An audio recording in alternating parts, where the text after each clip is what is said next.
You are looking at Julian's pronunciation guide, where we look at how to pronounce better some of the most mispronounced words in the world, like this other curious word. But how do you say what you're looking for today? Grape pronunciation, that's the name of a Spanish grape, and a wine used to make wine. In Spanish, the pronunciation is as Bobal.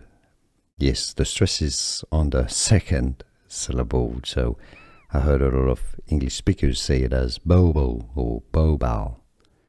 No, Bobal, Bobal. In English, you could say it as Bobal, not Bobal, Bobal. Stress on the second syllable. Grape pronunciation, that's the name of a Spanish grape, and a wine used to make wine. In Spanish, the pronunciation is as Bobal.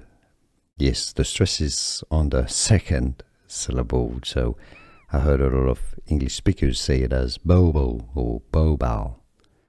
No, Bobal, Bobal. In English, you could say it as Bobal, not Bobal, Bobal. Stress on the second syllable. Here are more videos on how to pronounce more confusing words and names too many mispronounced. Like this video if you found it useful. I appreciate your support. I'll see you soon and thanks for watching.